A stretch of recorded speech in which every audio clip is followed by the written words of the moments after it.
A very good morning to all students. Welcome to Fundamentals of Food Processing lecturer. So last class we have studied about the compositional, nutritional and technological aspects of pulses and legumes, lecture 1, under which we have studied the composition of the pulses, which are the different nutrients present in the pulses.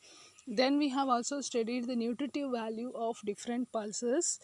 Then we have studied the difference between pulses and legumes, and also we have studied the detailed structure of pulses and legumes. So in this today's lecture we will be studying about the anti-nutritional factors, the factors affecting the cooking time of pulses, what are the various changes that takes place during the cooking process, and also we are going to study what are the changes that takes place during the germination.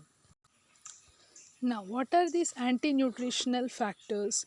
So, anti-nutrients are that which act to reduce nutrient intake, digestion, absorption and utilization, and may produce other adverse effect. So, anti-nutritional factors are the compounds which will reduce the nutrient intake. So, ನಮ್ಮ body nutrient ತಗೊಳ್ಳೋದನ್ನು ಈ factors ಕಮ್ಮಿ ಮಾಡುತ್ತೆ, ಅಥವಾ ನ್ಯೂಟ್ರಿಯೆಂಟಿನ ಡೈಜೆಸ್ಟಿಬಿಲಿಟಿಯನ್ನು ಕಮ್ಮಿ ಮಾಡುತ್ತೆ, ಅಥವಾ ನ್ಯೂಟ್ರಿಯೆಂಟಿನ ಅಬ್ಸಾರ್ಪ್ಷನನ್ನು ಕಮ್ಮಿ ಮಾಡುತ್ತೆ, ಅಥವಾ ನ್ಯೂಟ್ರಿಯೆಂಟಿನ ಯುಟಿಲೈಸೇಷನನ್ನು ಕಮ್ಮಿ ಮಾಡುತ್ತೆ. So it causes the depression in growth, performance and health. So since it reduces the digestion of the nutrient, obviously it will reduces the growth performance of the body. Mechanisms include reducing protein digestibility, binding to various nutrients or damaging the intestinal wall. So ಈ ಆ್ಯಂಟಿ nutrients ಅಥವಾ ಆ್ಯಂಟಿ nutritional factors ಯಾವ ಥರ work ಮಾಡುತ್ತೆ ಅಂದರೆ, ಇದು ಪ್ರೋಟೀನಿನ ಡೈಜೆಸ್ಟಿಬಿಲಿಟಿಯನ್ನು ಕಮ್ಮಿ ಮಾಡುತ್ತೆ. ಹೇಗೆ ಅಂದರೆ by binding to various nutrients. For example, ನಾವು ಕಾಂಪೊಸಿಷನ್ ಆಫ್ ಪಲ್ಸಸ್ಸಲ್ಲಿ ಓದುವಾಗ ಫಾಸ್ಫರಸ್ ಬಗ್ಗೆ ಓದಿದ್ವಿ. So phosphorus will bind to a compound called as phytin, which is basically an anti-nutrient.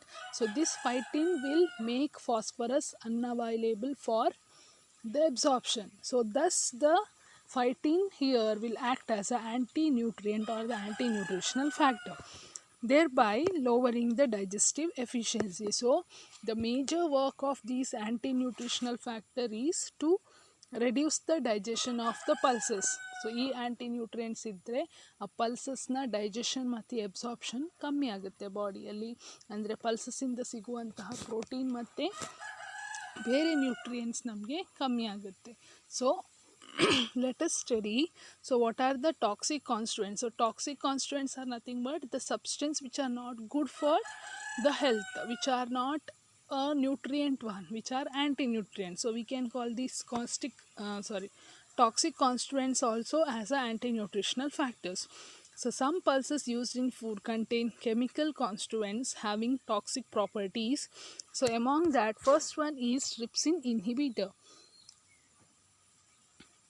Okay, so trypsin inhibitors are proteins that inhibit the activity of trypsin in the gut and interfere with the digestibility of dietary proteins and reduce their utilization. So basically trypsin inhibitor ಅನ್ನುವಂಥದ್ದು ಏನಂತಂದರೆ, they are the inhibitors, nothing but they are the proteins that inhibit the activity of trypsin. Okay, so ಈ trypsin inhibitor ಅನ್ನುವಂಥದ್ದು trypsin ಅನ್ನುವಂತಹ ಪ್ರೋಟೀನನ್ನು digest ಆಗೋದನ್ನು ತಡೆಯುತ್ತೆ. So pancreas enlargement and growth retardation occurs in animal that consume diet containing trypsin inhibitors. They are generally heat labile, and moist heat treatment like pressure cooking will destroy them. Autoclaving at 120 degrees Celsius for 15 to 30 minutes inactivates almost all trypsin inhibitors, and these inhibitors will prevent degradation of storage protein during seed maturation. Okay, so trypsin ಅನ್ನುವಂಥದ್ದು ಒಂದು enzyme. Okay, so ಈ ಎನ್ಸೈಮಿನ ಕೆಲಸ ಏನಂತ ಹೇಳಿದರೆ ಪ್ರೋಟೀನನ್ನು break ಮಾಡೋದು. So trypsin inhibitor ಅಂದರೆ ಆ್ಯಂಟಿ nutrient. So ಇದರ ಕೆಲಸ ಏನು? ಟ್ರಿಪ್ಸಿನ್ ಆ್ಯಕ್ಟಿವಿಟಿಯನ್ನು ತಡೆಯೋದು. ಅದರ ಅರ್ಥ ನಿಮ್ಮ ಪ್ರೋಟೀನ್ ಬಾಡಿಯಲ್ಲಿ ಡೈಜೆಸ್ಟ್ ಆಗೋದಿಲ್ಲ. ಸೊ ಇಂತಹ ಫುಡ್ಡನ್ನು ನಾವು ಯಾವ ಫುಡ್ಡಲ್ಲಿ ಟ್ರಿಪ್ಸಿನ್ ಇನ್ಹಿಬಿಟರ್ ಅಥವಾ ಯಾವ ಪಲ್ಸಲ್ಲಿ ಟ್ರಿಪ್ಸಿನ್ ಇನ್ಹಿಬಿಟರ್ ಇದೆ ಅಂತಹ ಫುಡ್ಡನ್ನು ತಗೊಳ್ಳೋದ್ರಿಂದ ಪ್ಯಾಂಕ್ರಿಯಾಸ್ ಆರ್ಗನ್ ಇದೆಯಲ್ವ ಅದು ದೊಡ್ಡದಾಗುತ್ತೆ ಆ್ಯಂಡ್ ನಾವು ಎನಿಮಲ್ಸ್ ಇದು ಗ್ರೋತ್ ಕೂಡ ಕಮ್ಮಿ ಆಗ್ತಾ ಹೋಗುತ್ತೆ. ಯಾಕೆ ಹೇಳಿದರೆ ಫುಡ್ಡಲ್ಲಿ ಪಲ್ಸಲ್ಲಿರುವಂತಹ ಪ್ರೋಟೀನನ್ನು ಈ ಇನ್ಹಿಬಿಟರ್ ಏನಿದೆಯಲ್ಲ ಅದು ಅಬ್ಸಾರ್ಬ್ ಆಗಲಿಕ್ಕೆ ಬಿಡೋದಿಲ್ಲ, ಹಾಗಾಗಿ ಗ್ರೋತ್ ಕಮ್ಮಿ ಆಗುತ್ತೆ. So how you can avoid this antinutrient factor by moist heat treatment. Okay, so moist heat treatment for example pressure cooking ಆಗಿರ್ಬೋದು ಅಥವಾ ಆಟೋಕ್ಲೇವಿಂಗ್ ಆಗಿರ್ಬೋದು, ಸೊ ಯಾವುದೇ ಥರ ಸ್ಟೀಮಿಂಗ್ ಆಗಿರ್ಬೋದು. ಸೊ ಈ ಥರ ನಾವು ಅದಕ್ಕೆ ಮಾಯ್ಸ್ಟ್ ಹೀಟ್ ಕೊಡೋದ್ರಿಂದ ಈ ಟ್ರಿಪ್ಸಿನ್ ಇನ್ಹಿಬಿಟರನ್ನು ಡಿಸ್ಟ್ರಾಯ್ ಮಾಡ್ಬೋದು. Okay, so these inhibitors will prevent the degradation of storage proteins during the seed maturation. So ಈ ಇನ್ಹಿಬಿಟರ್ಸ್ ಏನು ಮಾಡುತ್ತೆ ಅಂತ ಹೇಳಿದರೆ ಸ್ಟೋರೇಜ್ ಪ್ರೋಟೀನನ್ನು ಬ್ರೇಕ್ ಡೌನ್ ಆಗದೆ ಥರ ತಡೆಯುತ್ತೆ, ಹಾಗಾಗಿ ಪ್ರೋಟೀನ್ ಅವೈಲೇಬಿಲಿಟಿ ಜಾಸ್ತಿ ಇರುವುದಿಲ್ಲ ಬಾಡಿಗೆ. So second type of antinutrient are toxic is lathyrogens. So lathyrism is a nervous disease that cripples man. Okay, the disease now known to result from an excessive consumption of the pulse Lathyrus sativus. It affects young men between the age of 15 to 45 years. Lathyrus is known by the common name Kesari dal. The dehusked seeds resemble Bengal gram or red gram dal. Hence, sometimes Kesari dal is used as an adulterant in other dals. The symptoms of lethyrism are muscular rigidity, weakness, paralysis of the leg. So second one, lethyrogens, it will causes a disease called as lethyrism. So this disease will leads to crippled man, ಅಂದರೆ ಕಾಲು ಕೊಂಡ್ಕೊಂಡು ನಡೀತಾರೆ ಇಂತಹ disease ಇರುವವರು. So ಇದು ಯಾವುದರಿಂದ ಬರುತ್ತೆ ಅಂದರೆ ಲೆಥೈರಸ್ ಸಟೈವಸ್, ಅಂದರೆ ಲೆಥೈರಸ್ ಸಟೈವಸ್ ಅಂತ ಹೇಳಿದರೆ ಕೇಸರಿ ದಾಲ್ ಅಂತ ಹೇಳ್ತಾರೆ, ಆರೆಂಜ್ ಕಲರ್ ಇರುತ್ತೆ ನೋಡಲಿಕ್ಕೆ. ಇದರ ಸೈಂಟಿಫಿಕ್ ನೇಮ್ ಬಂದುಬಿಟ್ಟು ಲೆಥೈರಸ್ ಸಟೈವಸ್ ಅಂತ ಹೇಳಿ. ಸೊ ಕೇಸರಿ ದಾಲ್ ಜಾಸ್ತಿ ಕನ್ಸ್ಯೂಮ್ ಮಾಡೋದ್ರಿಂದ ನಮಗೆ ಲೆಥೈರಿಸಮ್ ಅಂತ ರೋಗ ಬರುತ್ತೆ. ಯಾಕೆ ಹೇಳಿದರೆ ಅದರಲ್ಲಿ ಲೆಥೈರೋಜನ್ಸ್ ಇರುತ್ತೆ. ಸೊ ಕೇಸರಿ ದಾಲಿದ್ದು ಸಿಪ್ಪೆ ತೆಗೆದಾಗ ಅದು ನಿಮ್ಮ ಕಡಲೆಬೇಳೆ ಥರನೇ ತೋರುತ್ತೆ, ಹಾಗಾಗಿ ಏನು ಮಾಡ್ತಾರೆ ಅಂದರೆ ಹೆಚ್ಚಾಗಿ ಕಡಲೆಬೇಳೆ ಜೊತೆಗೆ ಅದನ್ನು ಅಡಲ್ಟ್ರೇಟ್ ಮಾಡ್ತಾರೆ. Okay, so the symptoms of lethyrism are muscular rigidity, weakness, paralysis. So muscle ಹಿಡ್ಕೊಂಡ ಹಾಗೆ ಆಗೋದು ಅಥವಾ ತುಂಬ ವೀಕ್ನೆಸ್ ಆಗೋದು ಅಥವಾ ಬಾಡಿ ಪ್ಯಾರಾಲಿಸಿಸ್ ಆಗೋದು, ಲೆಗ್ ಪ್ಯಾರಾಲಿಸಿಸ್ ಆಗೋದು. ಸೊ ಇದೆಲ್ಲ ಲೆಥೈರಿಸಮ್ ಇದು ಸಿಂಪ್ಟಮ್ಸ್. ಸೋಕಿಂಗ್ ಅಥವಾ ಜರ್ಮಿನೇಷನ್ ಮಾಡೋದ್ರಿಂದ ನಾವು ಈ ಲೆಥೈರೋಜನ್ಸನ್ನು ಅವಾಯ್ಡ್ ಮಾಡ್ಬೋದು. Next is favism. So favism is a disease characterized by hemolytic anemia that occurs when individuals who are deficient in glucose 6-phosphate dehydrogenase consume faba beans or broad beans. 3 different compounds present in faba beans have been implicated as playing a causative role in the disease. 2 of these are glycosides known as vicin and covicin, and the third is an amino acid derivative known as dihydroxyl phenylalanine ಅಥವಾ DOPA. So third one is favism, and it is majorly because of the faba beans or broad beans. broad beans ಅಂದರೆ ನಿಮ್ಮ ಅವರೆಕಾಳು. Okay, so ಅವರೆಕಾಳನ್ನು consume ಮಾಡೋದ್ರಿಂದ ಈ ಫೇವಿಸಮ್ ಅನ್ನುವ ರೋಗ ಬರುತ್ತೆ. So ಅವರೆಕಾಳಲ್ಲಿರುವಂತಹ 3 compounds ಯಾವುದೆಲ್ಲ ಅಂದರೆ ವಿಸಿನ್, ಕೋವಿಸಿನ್ ಮತ್ತು ಡಿಹೈಡ್ರಾಕ್ಸಿ ಫಿನೈಲ್ ಅಲನೈನ್. ಸೊ ಈ 3 ಕಂಪೌಂಡಿಂದ ಈ ಫೇವಿಸಮ್ ರೋಗ ಬರುತ್ತೆ. ಫೇವಿಸಮ್ ರೋಗದ ಕ್ಯಾರೆಕ್ಟರ್ ಏನಂತ ಹೇಳಿದರೆ ಹಿಮೋಲೈಟಿಕ್ ಎನಿಮಿಯಾ. ಸೊ ಈ ರೋಗ ಇರುವವರಿಗೆ ಹೆಚ್ಚಾಗಿ ಎನಿಮಿಯಾ ಕಂಡೀಷನ್ ಇರುತ್ತೆ. ಎನಿಮಿಕ್ ಕಂಡೀಷನ್ ಅಂದರೆ ಹಿಮೋಗ್ಲೋಬಿನ್ ಕೊರತೆ ಇರುತ್ತೆ ಬಾಡಿಯಲ್ಲಿ. ಸೊ ಈ ಫೇವಿಸಮ್ ಯಾರಲ್ಲಿ ಬರುತ್ತೆ ಅಂದರೆ ಯಾರಲ್ಲಿ ಈ ಗ್ಲೂಕೋಸ್ 6-ಫಾಸ್ಫೇಟ್ ಡಿಹೈಡ್ರೋಜಿನೇಸ್ ಅನ್ನುವ ಎನ್ಸೈಮಿನ ಕೊರತೆ ಇರುತ್ತಲ್ವ, ಅವರು ಅವರೆಕಾಳನ್ನು ಕನ್ಸ್ಯೂಮ್ ಮಾಡಿದಾಗ ಅವರಿಗೆ ಈ ಸಿಂಪ್ಟಮ್ಸ್ ಅಥವಾ ಈ ರೋಗ ಬರುತ್ತೆ. ಸೊ ಇದನ್ನು ಹೇಗೆ ಅವಾಯ್ಡ್ ಮಾಡ್ಬೋದು ಅಂದರೆ by germinating and boiling reduce these toxic substances. So germination ಮಾಡೋದ್ರಿಂದ ಅಥವಾ ಬಾಯ್ಲಿಂಗ್ ಮಾಡೋದ್ರಿಂದ ನಾವು ಪಲ್ಸಸಲ್ಲಿ ಇರುವಂತಹ ಈ ಫೇವಿಸಮ್ ಕಾಸ್ ಮಾಡುವಂತಹ ಕಂಪೌಂಡ್ಸನ್ನು ಅವಾಯ್ಡ್ ಮಾಡ್ಬೋದು. The next antinutrient is hemagglutinin. So these are proteins in nature and sometimes referred to as phytoagglutinins or lectins. So hemagglutinin reduce the food intake, resulting in poor growth. So hemagglutinin are isolated from soya bean, field bean, white bean, double bean, horse gram, and hemagglutinin are labile. So next is hemagglutinin. Hemagglutinin ತಿನ್ನೋದ್ರಿಂದ ಈ ಆ್ಯಂಟಿ nutrient ಪಲ್ಸಸಲ್ಲಿ ಇರುವಂತಹ ಪಲ್ಸಸನ್ನು ನಾವು consume ಮಾಡೋದ್ರಿಂದ it leads to hemagglutination ಅಂದರೆ ರಕ್ತ ಹೆಪ್ಪುಗಟ್ಟುವಿಕೆ. So hemagglutinin are also called as lectins or phytoagglutinins. So if you consume the pulses having these anti-nutrients, it results in the poor growth because there will be problem in the blood clotting and also poor digestion will be caused. So ಇದನ್ನು ಎಲ್ಲೆಲ್ಲ ಹಿಮೋಗ್ಲೂಟಿನನ್ಸ್ನ ಎಲ್ಲಿಂದೆಲ್ಲ ತೆಗಿತಾರೆ ಅಂದರೆ, so it will B removed from soybeans, field beans, white beans, double beans, horse gram ಇದೆಲ್ಲ ಬೇರೆ ಬೇರೆ ತಳಿಗಳು. ಹುರುಳಿ ಕಾಳು ಬರುತ್ತಲ್ಲ ಅದರ ಬೇರೆ ಬೇರೆ ತಳಿಗಳು. ಸೊ ಇದೆಲ್ಲದರಿಂದ ಈ ಆ್ಯಂಟಿ ನ್ಯೂಟ್ರಿಯೆಂಟ್ಸನ್ನು ತೆಗೆದು ಆಮೇಲೆ it will B subjected to processing. So these are heat labile, that means they are not destroyed by heat. Next anti-nutrient is goitrogens. So these substances interfere with iodine uptake by thyroid gland. Thiocyanate, isothiocyanates and their derivatives present in soya bean, groundnut and lentils. Excess intake of these food in the face of marginal intake of iodine from foods and water may lead to precipitation of goiter. So goitrogen ಏನು ಮಾಡುತ್ತೆ ಅಂದರೆ it will interfere with the iodine uptake. So ನಮ್ಮ body ಅಯೋಡಿನನ್ನು ಜಾಸ್ತಿ consume ಮಾಡದೇ ಇರೋ ಥರ ಈ goitrogen ಪ್ರಿವೆಂಟ್ ಮಾಡುತ್ತೆ. But iodine is required for normal functioning of your thyroid gland. So ಈ ಅಯೋಡಿನ್ ಇಲ್ಲ ಅಂದರೆ ನಿಮ್ಮ ಥೈರಾಯ್ಡ್ ಗ್ಲ್ಯಾಂಡ್ ಪ್ರಾಪರಾಗಿ ವರ್ಕ್ ಮಾಡೋದಿಲ್ಲ. ಸೊ ಈ goitrogen ಏನು ಮಾಡುತ್ತೆ, ಅಯೋಡಿನ್ ಅಬ್ಸಾರ್ಪ್ಷನನ್ನು ತಡೆಯುತ್ತೆ. ಹಾಗಾಗಿ it may leads to the goiter, swelling of the neck. Okay, so these are majorly found in soyabean, groundnuts and lentils. ಸೋಯಾಬೀನಲ್ಲಿ, ನೆಲಗಡಲೆಯಲ್ಲಿ ಮತ್ತು ಬೇರೆ ಬೇಳೆಕಾಳುಗಳಲ್ಲಿ ಇದನ್ನು ನಾವು ನೋಡ್ಬೋದು. Next antinutrient is tannins. So tannins are condensed polyphenolic compounds. They are present in high amount in the seed coat of most legumes. Tannins bind with iron irreversibly and interfere with iron absorption. So tannins also bind proteins or reduced their availability. Removal of seed coat of legumes reduces the tannin content.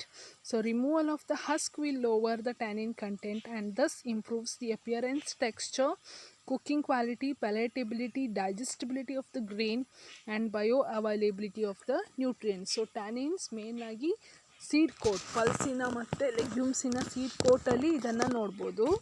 So tannins ಏನು ಮಾಡುತ್ತೆ ಅಂತ ಹೇಳಿದರೆ it will bind to the iron irreversibly. So it will go and bind to the iron. So these iron is a important mineral for hemoglobin formation. So ಈ ಅಯನಿಗೆ ಹೋಗಿ bind ಆಗುತ್ತೆ tannin. ಹಾಗಾಗಿ iron won't be available for hemoglobin formation.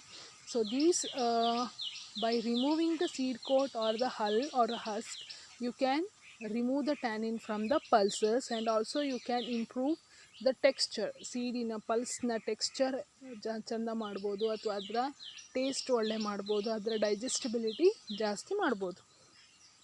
So these are the anti-nutrient factors, the trypsin inhibitors, the lethyrogens which causes lethyrism, the favism which is caused by the different compounds present in faba beans, the hemagglutinin, goitrogens and tannins. So most of these anti-nutrients can be removed by subjecting it to boiling or steaming or other germination or sprouting process.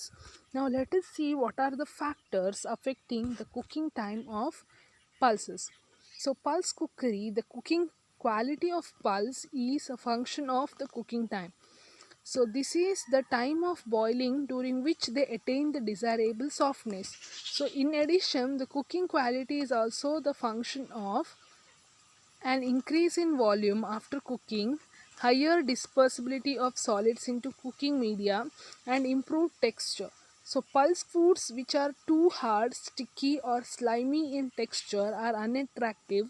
Cooking time will influence the nutritive value and overall utilization of pulses.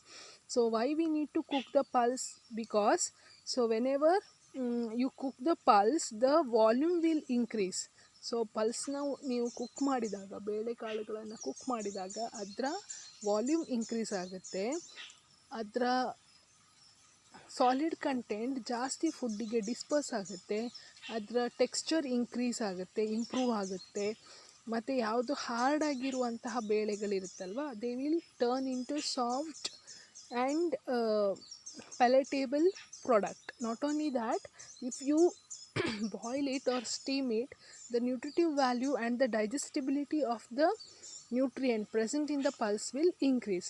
So cooking of pulse mainly depends on the time to which you will cook. For example, ಈ ಕಡಲೆಬೇಳೆನ ಬೇಯಿಸುವಾಗ ನೀವು ಖಾಲಿ ಒಂದು whistle ಬರ್ಸಿದ್ರೆ ಆ ಕಡಲೆಬೇಳೆ ಬೇಯೋದಿಲ್ಲ, ಗಟ್ಟಿಯಾಗಿ ಇರುತ್ತೆ. So it depends on, you have to cook it for 5 to 6 whistles so that it gets softened and it is suitable for preparation of the food product. Okay, so cooking of pulse mainly depends on the cooking time. So what are the factors which are affecting the cooking time? Let us check.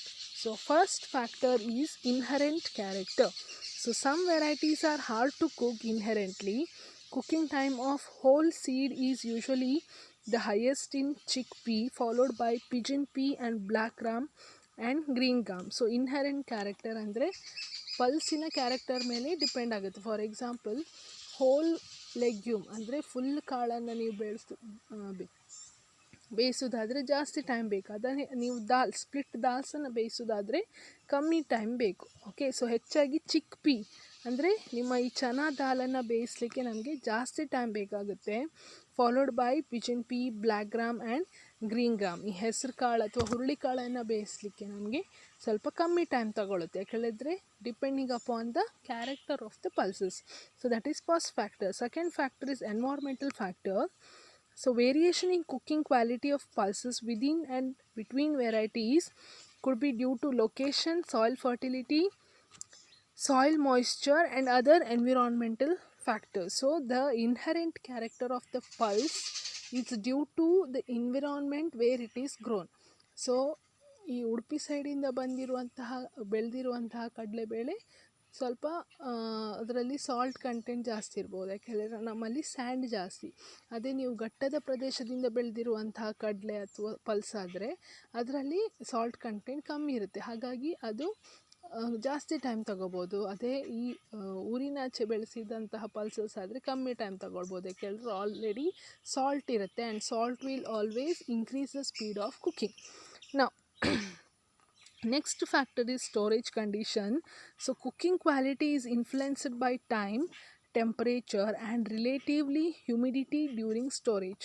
Cooking time for the same hardness increases with storage time.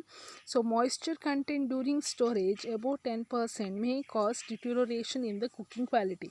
So cooking time also depends upon the storage condition. So ಯಾವ ಥರ ನೀವು ಪಲ್ಸನ್ನು store ಮಾಡಿದ್ದೀರಾ ಅದರ ಮೇಲೆ ಕೂಡ cooking time decide ಆಗುತ್ತೆ.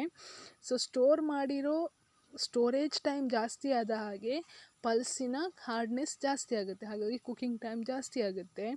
ಅದೇ ಥರ ಮಾಯಿಶ್ಚರ್ 10%ಗಿಂತ ಜಾಸ್ತಿ ಇದ್ದರೆ ಆಗ ಸೀಡಿನ ಕ್ವಾಲಿಟಿ ಡಿಕ್ರೀಸ್ ಆಗುತ್ತೆ, ಕುಕ್ಕಿಂಗ್ ಕ್ವಾಲಿಟಿ ಕೂಡ ಡಿಕ್ರೀಸ್ ಆಗುತ್ತೆ ಅಥವಾ ಡಿಟಿರಿಯೋರೇಟ್ ಆಗುತ್ತೆ. Next factor that decides the cooking time is seed maturity. So high temperature at the time of maturing affects the cooking time. Cooking time increases with increase in the seed maturity.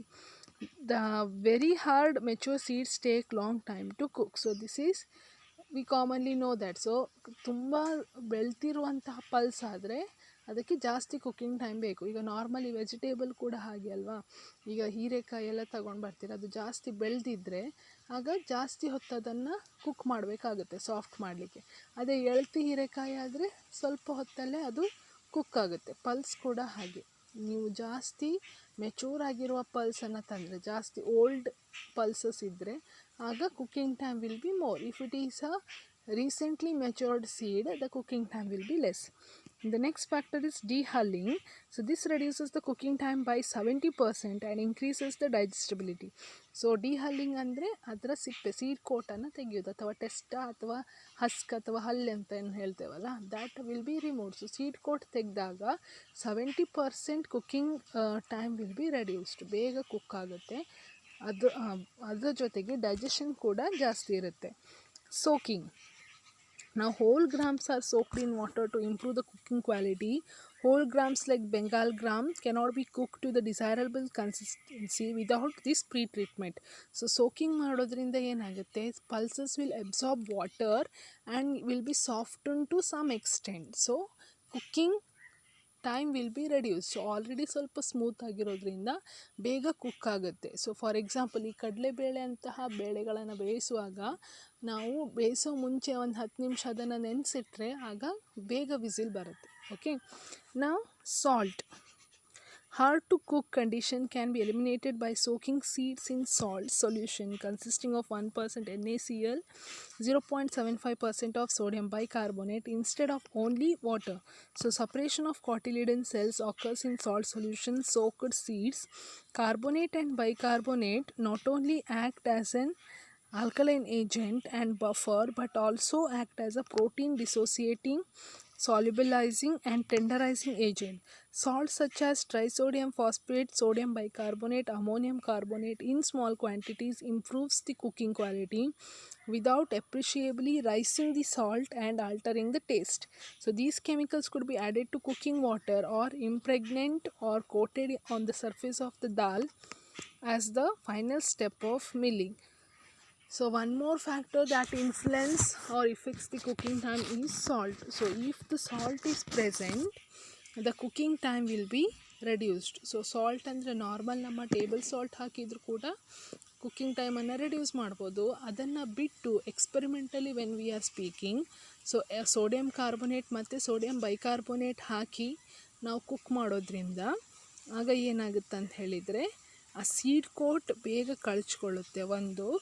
Then it acts as a protein dissociating factor. So ಪ್ರೋಟೀನನ್ನು break down ಮಾಡುತ್ತೆ, break down ಮಾಡಲಿಕ್ಕೆ help ಮಾಡುತ್ತೆ, solubilize ಮಾಡಲಿಕ್ಕೆ help ಮಾಡುತ್ತೆ, plus tenderizing ಅದರ ಪಲ್ಸ್ನ ಟಿಶ್ಯೂಸನ್ನು soft ಮಾಡಲಿಕ್ಕೆ ಹೆಲ್ಪ್ ಮಾಡುತ್ತೆ. And even the taste will also be good compare to normal soaked cooking. Okay, so ನಾವು ಒಂದೇ ಅದನ್ನು ಕುಕ್ ಮಾಡುವಂತಹ ಮೀಡಿಯಕ್ಕೆ ಈ ಸಾಲ್ಟನ್ನು ಹಾಕಬೇಕು. Or else sometime what happens, the dal which is coming from the mill only will be having the coating of these salts.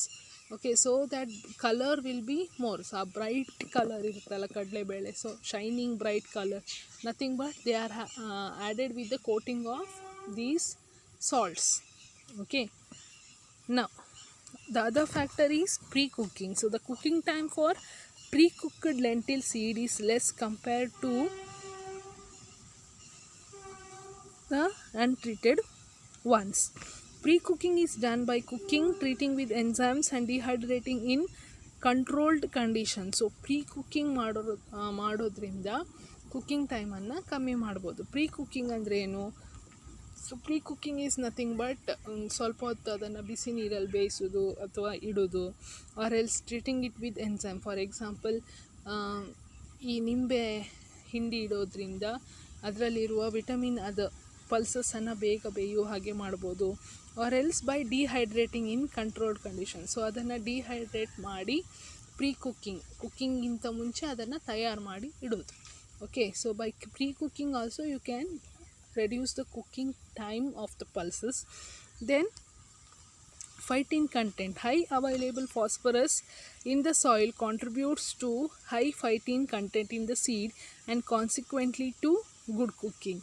So ಪಲ್ಸಸಲ್ಲಿ ಜಾಸ್ತಿ ಫೈಟಿನ್ ಕಂಟೆಂಟ್ ಇದ್ದರೆ ಆಗ ಕುಕ್ಕಿಂಗ್ ಟೈಮ್ ಕೂಡ ಕಮ್ಮಿ ತಗೊಳುತ್ತೆ. So phytin is nothing but a antinutrient I have said. So ನಾವು grow ಮಾಡುವ ಸಾಯಿಲಲ್ಲಿ ಫಾಸ್ಫರಸ್ ಜಾಸ್ತಿ ಇದ್ದರೆ it will leads to development of high phytin content in the seed. ನಾವು calcium and magnesium, so large amount of insoluble calcium and magnesium pectates are formed in the middle lamella of the cell wall when the seed is high in calcium and magnesium or when the cooking water is high in these elements. So calcium ಮತ್ತು magnesium salts ಜಾಸ್ತಿ ಇದ್ದಾಗ cooking time ಕಮ್ಮಿ ಆಗುತ್ತೆ. So ಈ calcium ಮತ್ತು magnesium ಎಲ್ಲಿಂದ ಬರುತ್ತೆ ಅಂದರೆ mainly from the cooking medium. So these are the factors which will affect the cooking time of the pulses. So cooking time will decide the cooking quality of the pulses. So cooking time ಎಷ್ಟಿದೆ ಅದು ಪ್ರಾಪರಾಗಿದ್ದರೆ ಮಾತ್ರ ನಿಮ್ಮ pulse ಕೂಡ ಪ್ರಾಪರಾಗಿ cook ಆಗುತ್ತೆ. Now what are the changes that cause during the cooking? So cooking ಮಾಡುವಾಗ pulse ನ್ಯೂಟ್ರಿಯೆಂಟ್ಸಲ್ಲಾಗಲಿ ಅಪಿಯರೆನ್ಸಲ್ಲಾಗಲಿ ಏನೆಲ್ಲ changes ಆಗುತ್ತೆ. So first of all, whenever you cook a pulse, they will turn from solid state to smooth paste or the smooth palatable pulses. So apart from that, they also causes changes in the nutrients and the anti-nutritional factors. So let us see what are the changes. So anti-nutritional factors: uncooked legume contains anti-nutritional factors that can be toxic if large amounts are consumed, like trypsin inhibitors and hemagglutins disappears at 90 milliears.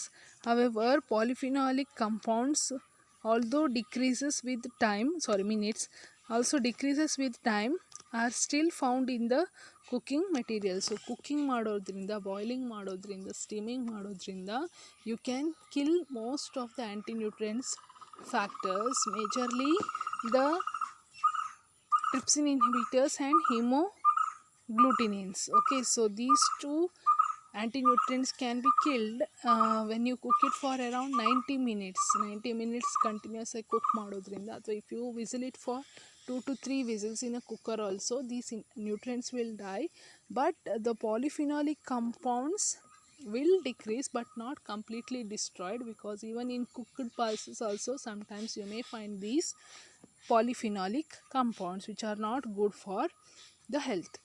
Now protein quality. So upon cooking, the protein quality is improved more by moist heat than by dry heat treatment, as available lysine is decreased in roasted pulses as compared to boiled and pressure cooked ones. Heat treatment will causes the loss of methionine, the most important amino acid of legumes. So ನಿಮ್ಗೆ ಗೊತ್ತಿರೋ ಪ್ರಕಾರ protein is a major source. Around 80% of protein is obtained from the pulses, and it is also called as the meat of poor man. But the quality of the protein will decrease if you go for dry heat treatment, but it will be increased if it is a wet or the moist heat treatment. So dry heat treatment ಮಾಡೋದ್ರಿಂದ ಪ್ರೋಟೀನಲ್ಲಿರುವಂತಹ lysine ಅನ್ನುವ amino acid ಕಮ್ಮಿ ಆಗುತ್ತೆ, methionine ಅನ್ನುವ amino acid ಕೂಡ ಕಮ್ಮಿ ಆಗುತ್ತೆ. Coming to minerals, cooking has a little effect on calcium, magnesium and the total iron content of the pulses. So cook ಮಾಡೋದ್ರಿಂದ ಮಿನರಲ್ ಕಂಟೆಂಟಲ್ಲಿ ಜಾಸ್ತಿ ಏನು ಚೇಂಜಸ್ ಆಗೋದಿಲ್ಲ, ಅದು ಇದ್ದ ಹಾಗೆ ಇರುತ್ತೆ. Vitamins. So loss of thiamine may occur due to heat applied. So water soluble thiamine vitamin may be lost because of the heat treatment while you are cooking. Now color. Sodium metabisulfate is found to be effective in maintaining the color of the lentils. Other seeds acquire a darker color during the processing. So sodium metabisulfate ಅನ್ನೋದು ಲೆಂಟಿಲಿನ ಕಲರಿಗೆ responsible. So ಈ colour cooking ಮಾಡಿದಾಗ dark ಆಗುವ chances ಇರುತ್ತೆ. Okay, ಬೇರೆ processing ಮಾಡುವಾಗಲೂ ಅಷ್ಟೇ ಈ colour ಜಾಸ್ತಿ ಆಗೋ ಚಾನ್ಸಸ್ ಇರುತ್ತೆ. Coming to cellulose. So cellulose, the thickness of the palisade layer and the content of lignin and alpha cellulose in the seed coat are probably important factors in the cooking quality of the pulses. Hard shell seeds in legumes resist water absorption and thereby delays the cooking process. Middle lamella of the cell wall and cell separation affects the cooking time compared to other pulses. Lentils require shorter time to cook due to their soft seed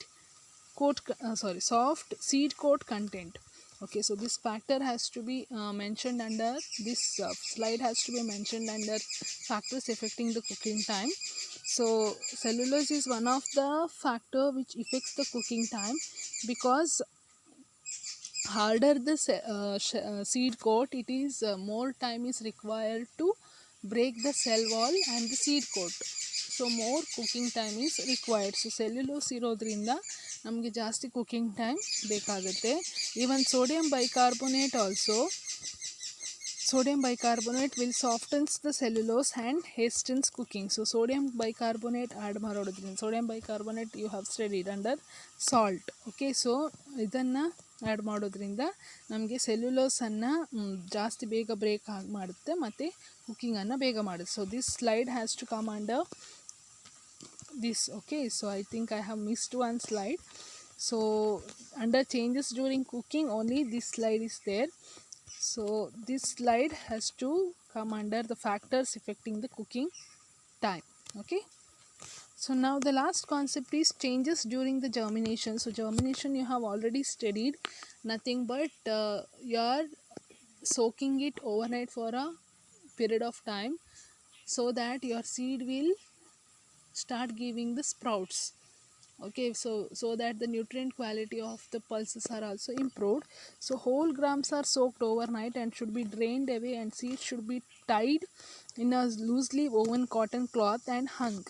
Water should be sprinkled twice or thrice a day, and in a day or two germination will take place. Moisture and warmth are essential for germination. So germination ನಾ ಹೇಳಿದ ಹಾಗೆ ಮೊಳಕೆ ಬರಿಸೋದು. Okay, so ಮೊಳಕೆ ಬರಿಸುವ process germination is a exothermic reaction. So ಇದಕ್ಕೆ ಮೇಯ್ನಾಗಿ ನಿಮಗೆ ಬೆಚ್ಚಗಿನ ಕಂಡೀಷನ್ ಇರಬೇಕು, ಪ್ಲಸ್ ಸ್ವಲ್ಪ ಹ್ಯೂಮಿಡಿಟಿ ಮಾಯಿಶ್ಚರ್ ಕೂಡ ಇರಬೇಕು. Now what are the changes during the germination? So during sprouting, nothing but germination, dormant enzymes get activated and digestibility and availability of nutrients is improved. So dormant enzymes, inactive enzymes ಏನಿರುತ್ತಲ್ವ ಸೀಡಲ್ಲಿ ಅದೆಲ್ಲ activate ಆಗುತ್ತೆ ಈ sprouting ಮಾಡಿದಾಗ. So starched and proteins are converted into simple substances as germination proceeds. The ratio of essential amino acid changes, providing more of essential amino acid. Sprouting will reduce trypsin inhibiting factors due to the release of enzymes. Germinated seeds have more of maltose. The action of cytases and pectinases are releases during sprouting, and the cell walls are broken down and availability of nutrients increases. So ಫಸ್ಟಿಗೆ inactive ಆಗಿರುವ enzyme activate ಆಗುತ್ತೆ. Next ಏನಂತ ಹೇಳಿದರೆ starch ಅದರ simple compound ಆಗಿ break down ಆಗುತ್ತೆ. ಅಂದರೆ starch ಇರುವಂಥದ್ದು ಫಸ್ಟ್ ಡೈಸ್ಯಾಕರೈಡ್ ಆಗಿ ಕನ್ವರ್ಟ್ ಆಗಿ ನೆಕ್ಸ್ಟ್ ಗ್ಲೂಕೋಸ್ ಆಗಿ ಕನ್ವರ್ಟ್ ಆಗುತ್ತೆ. ಪ್ರೋಟೀನ್ಸ್ ಅನ್ನುವಂಥದ್ದು ಅಮೈನೋ ಆ್ಯಸಿಡ್ ಆಗಿ ಕನ್ವರ್ಟ್ ಆಗುತ್ತೆ. And even the ratio of essential amino acid, the ಪ್ರೋಟೀನಲ್ಲಿರುವಂತಹ ಎಸೆನ್ಷಿಯಲ್ ಅಮೈನೋ ಆ್ಯಸಿಡ್ ಕೂಡ ಜಾಸ್ತಿ ಆಗುತ್ತೆ. ಮತ್ತು ಸ್ಪ್ರೌಟಿಂಗ್ ಮಾಡೋದ್ರಿಂದ trypsin inhibitors, nothing but the anti-nutrient factor, the anti-nutrient which will prevent the action of trypsin enzyme will be reduced. ಯಾಕೆ ಹೇಳಿದರೆ inactive enzyme activate ಆಗೋದ್ರಿಂದ ಈ ಟ್ರಿಪ್ಸಿನ್ ಇನ್ಹಿಬಿಟರ್ನ ಆ್ಯಕ್ಟಿವಿಟಿ ಕಮ್ಮಿ ಆಗುತ್ತೆ. Not only that, germinated seeds will have more maltose. ಯಾಕೆ ಹೇಳಿದರೆ starch will be converted into maltose, and even the pectinase enzyme will be released. So pectinase andre the enzyme which will break the pectin, nothing but the cell wall, nothing but the seed coat. So seed coat break ಆಗೋದ್ರಿಂದ ಆ pectinase enzyme ಕೂಡ release ಆಗುತ್ತೆ. ಹಾಗಾಗಿ nutrient availability ಕೂಡ ಜಾಸ್ತಿ ಆಗುತ್ತೆ. So during sprouting minerals like calcium, zinc, iron R released from bound form.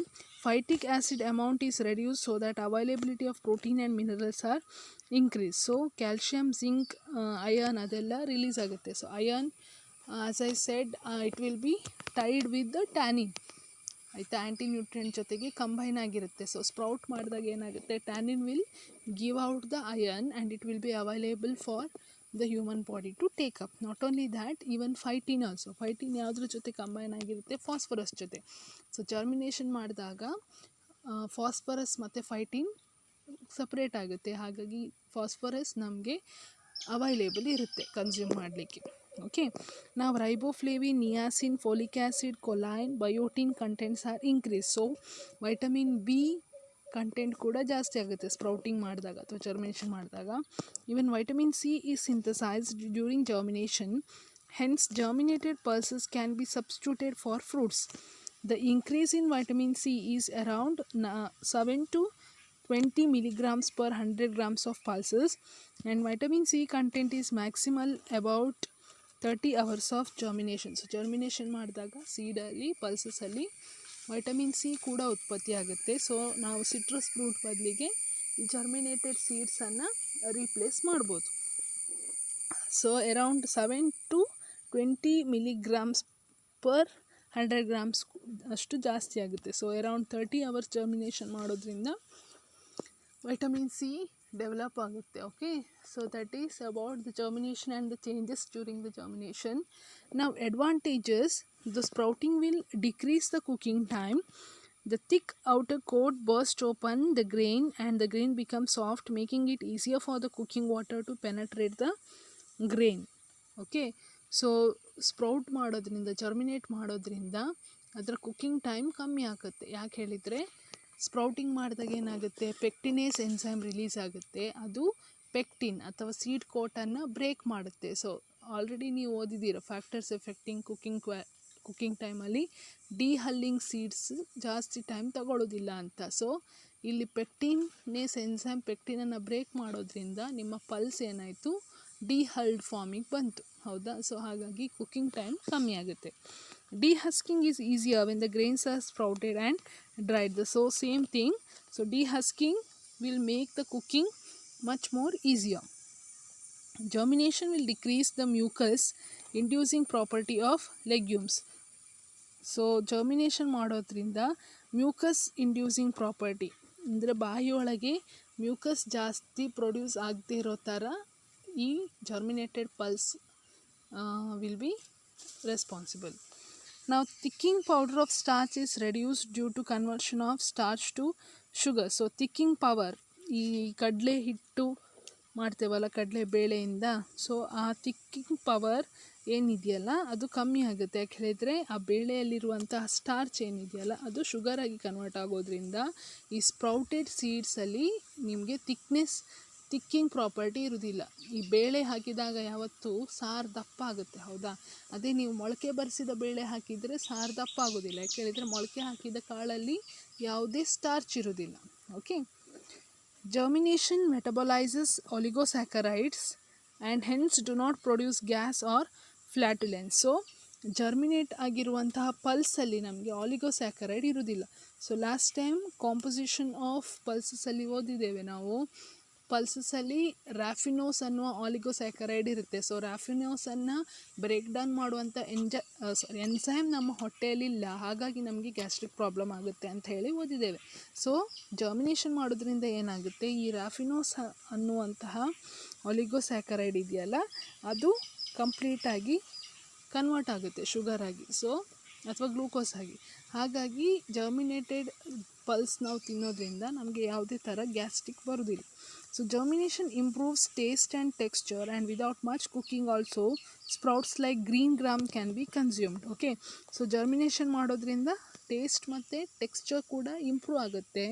ಮತ್ತು ನಾವು ಅದನ್ನು ತುಂಬ ಬೇಯಿಸಿ ತಿನ್ನಬೇಕಂತ ಕೂಡ ಇಲ್ಲ. ಈ ಹೆಸರು ಕಾಳು ಅಥವಾ ಪದಂಗಿ ಅಂತ ಅಂತೀರಲ್ವ, ಹೆಸರು ಕಾಳನ್ನು ನಾವು ಜಾಸ್ತಿ ಬೇಯಿಸ್ಬೇಕಂತಲ್ಲ, ಇದನ್ನು ಜಸ್ಟ್ ಸ್ಪ್ರೌಟ್ ಮಾಡಿದಾಗ ನೀವು ಅದನ್ನು ಸ್ವಲ್ಪ ಶಾಲೋ ಫ್ರೈ ಮಾಡಿ ಒಗ್ಗರಣೆ ಹಾಕಿ ತಿಂದರೂ it will be tastier. Okay, ನಾವು germinated pulses will add variety to diet. So germination ಪಲ್ಸಸ್ಸನ್ನು ನಾವು ಬೇರೆ ಬೇರೆ ಡಯಟಲ್ಲಿ ಯೂಸ್ ಮಾಡ್ಬೋದು. ಸಲಾಡ್ಸಲ್ಲಿ ಯೂಸ್ ಮಾಡ್ಬೋದು, ಅಥವಾ ಮೇಲೆ ಡ್ರೆಸ್ಸಿಂಗ್ಸಲ್ಲಿ ಯೂಸ್ ಮಾಡ್ಬೋದು, ಅಥವಾ ಬೇರೆ ಪಲ್ಯದಲ್ಲಿ ಯೂಸ್ ಮಾಡ್ಬೋದು. So you can include it in different food products, and even the nutrient value is also improved. So that is about today's class. So you have studied in today's class the various anti-nutritional factors trypsin inhibitors, the lethyrogens, then favism causing antinutrients, then hemagglutinin, then goitrogens, then tannins. So all these antinutrients you have studied, and also how it can be reduced also you have studied. Then you have studied what are the factors that will affect the cooking time, that is the environmental factors, then the saltness, then pre-cooking, then soaking. So what are the different measures you can take to reduce the cooking time also you have studied. Then also you have studied what are the changes causing during the cooking, so how the cooking will affect the nutrient quality of the pulses, that also you have studied. And also you have studied how the germination will cause different changes in the pulses, that is how the starch will be converted into the sugar or the glucose, the protein will be converted into basic amino acids, the vitamin B will be activated, the enzymes will be activated, vitamin C will be developed. So that is about the chapter compositional, nutritional and technological aspects of pulses and legumes. So up to here you will be having for your first internal examinations. So read properly and write well. So listen to the class repetitively if you have not understood. Refer the books, refer the Google, ask any doubt if you have, but don't be lazy and keep it for the last moment. So ಲಾಸ್ಟ್ ಮೊಮೆಂಟಿಗೆ ನಾನು ಓದ್ತೇನೆ internals ಬಂದಾಗ ಅಥವಾ semester ಬಂದಾಗ ಅಂತ ಹೇಳಿ ಇಡಬೇಡಿ. ಆಯಾ ದಿನದ್ದು ಕ್ಲಾಸ್ ಅವತ್ತೇ ನೋಡಿ ಅಪ್ಡೇಟ್ ಮಾಡಿಕೊಂಡು ನೋಟ್ಸ್ ಎಲ್ಲ ಬರೆದು ಇಟ್ಕೊಳ್ಳಿ. Okay, don't be lazy. ಇಡೀ ದಿನ ಮೊಬೈಲ್ ಕುಟ್ಟುತ್ತಾ ಇರಬೇಡಿ, ಪಬ್ಜಿ ಅಥವಾ ಫ್ರೀ ಫೈರ್ ಆಡ್ತಾ ಕೂತ್ಕೋಬೇಡಿ. Kindly concentrate on your studies, because when I call the parents, your parents will be telling that you will be using mobile most of the time only for the games, Insta and Facebook, not for your studies. So this is not the age. ನಿಮ್ಮನ್ನು ಕೂರಿಸಿ ಓದು ಮಗ, ನಿಂದು parents ತುಂಬ ದುಡ್ಡು ಖರ್ಚು ಮಾಡ್ತಾ ಇದ್ದಾರೆ, ಅವ್ರ ಬಗ್ಗೆ ಯೋಚನೆ ಮಾಡು, ಕಾನ್ಸಂಟ್ರೇಟ್ ಮಾಡು, ಅಟ್ಲೀಸ್ಟ್ ಪಾಸಿಂಗ್ ಮಾರ್ಕ್ ತೆಗಿ, ಇದನ್ನೆಲ್ಲ ನೀವು ಹೇಳಿಸ್ಕೊಳ್ಳುವಂತಹ ಸಣ್ಣ ಮಕ್ಕಳು ಕೂಡ ನೀವಲ್ಲ. ನನಗಿಂತ ಉದ್ದ ಇದ್ದೀರಾ, ಎತ್ತರ ಇದ್ದೀರಾ, ಹೌದಾ? ಹಾಗಾಗಿ ನೀವೇ ಇದನ್ನು ಅರ್ಥ ಮಾಡಿಕೊಂಡು ಎಕ್ಸಾಮ್ಗಿರೋ ಸೀರಿಯಸ್ನೆಸ್ನ ತಿಳ್ಕೊಂಡು, ಈ ಸಿಚುವೇಶನನ್ನು ಅರ್ಥ ಮಾಡಿಕೊಂಡು, ನಿಮ್ಮ ಪೇರೆಂಟ್ಸ್ನ ಕಷ್ಟ ಅರ್ಥ ಮಾಡಿಕೊಂಡು ಸೀರಿಯಸ್ ಆಗಿ ಓದಿ. Okay, I hope you will understand and follow my words. Thank you very much.